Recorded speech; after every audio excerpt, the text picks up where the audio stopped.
Coach, you want to open the second? A very good game from start to finish. Unfortunately, we didn't make enough plays at the end to win the basketball game. Thought our guys played hard. First half, we got down by 9, found a way to get back in the game, get the league up to about 8. Christian Rare come out and hit a three-point basket, brings it down to 5. We hit a free throw 6, and give credit to Florida Gulf coach. They made plays at the end to be able to win the basketball game, and we didn't make enough plays. Can you kind of talk about how dangerous it was for Angel to foul out? It's very dangerous, For us, that's one of our primary ball handlers. And when he got out of the game, it makes it a little tough. Now guys have to step up and handle that ball and make the right decision. We didn't do a good job of that. And I just told our guys, I said, even if Angel's in the game or not, or Divine's in the game or not, you guys got to step up and make great plays. And so unfortunately, those plays are really magnified. But, I look at the totality of the game and look at the errors that we made the first half, not going on the ball screens, going over the top of ball screens. And I think those things come back to haunt you at some point. And, most of the time we look at that last play. That last play is the thing that most people look at.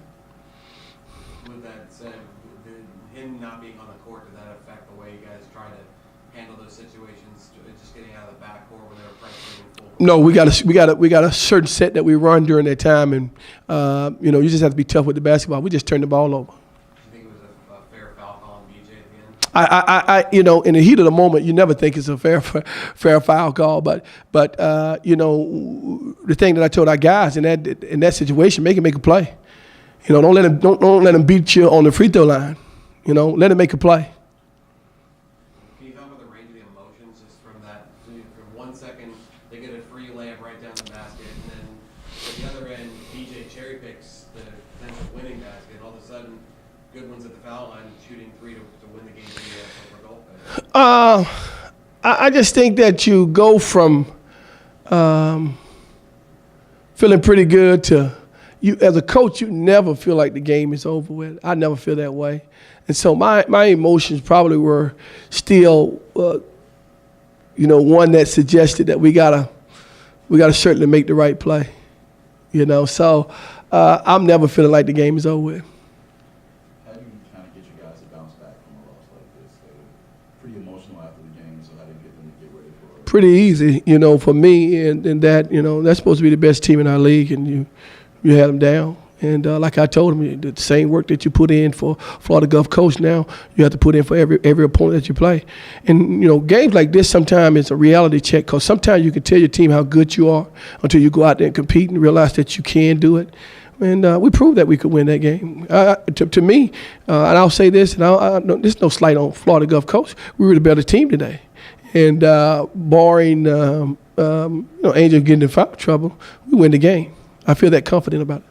Speaking of the last 3 times you played them, you played them to basically. Yeah. What kind of confidence does it give your team moving forward? You have 15 games. Well, you know what? We know that we can compete on a high level. When you play hard and defend hard, and the passion has to be there. And I just thought we really wanted to win the game. And at some point, I really believe that we felt like we're the better team, and not that we are better than Florida Gulf Coast. That's what we felt at that time. And, you just got to find a way to close those games out. You got the ball. We have the ball. No excuses. We didn't close the game out. We did a poor job of closing the game out. Any update on Brian Pegg, who's missed 9 games this season and left with looked like an ankle injury, and consequently Clay Burke seemed to play pretty well in his absence? Oh, yeah.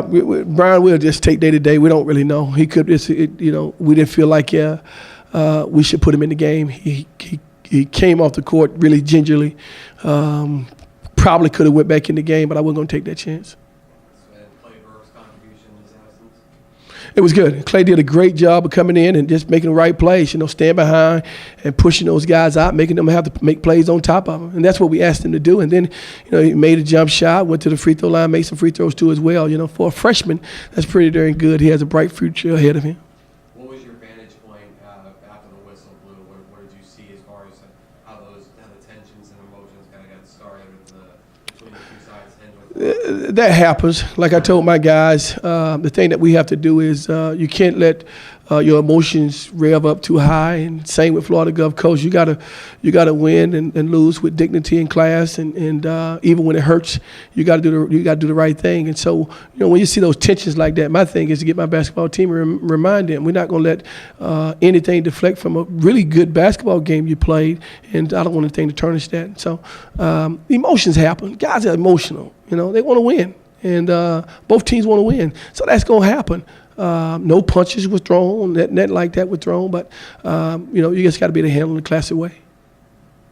As an outsider, do you think that this loss is one of those types of losses that just seem devastating? You'd be up 8 with a minute and 20 seconds to go, but just hearing your voice, you sound pretty positive as far as the way. It's never devastating. This is your outlook on life. So if you get hit by a car and they tell you you're not going to walk again, what do? You stay in your bed and don't try to walk again? Same here. You played a very good basketball game, and proud of the effort they played. And I got to move on. I got more games to play. So if I'm not going to stay here and not be optimistic about our future. I think we got a bright future ahead of us. And I hate to lose the game. I'll be the first to tell you, but it would be a lot more painful if I thought we didn't play, didn't compete. We competed. We just came up. We were winning. we fouled a guy with 0.6 left to go in the game.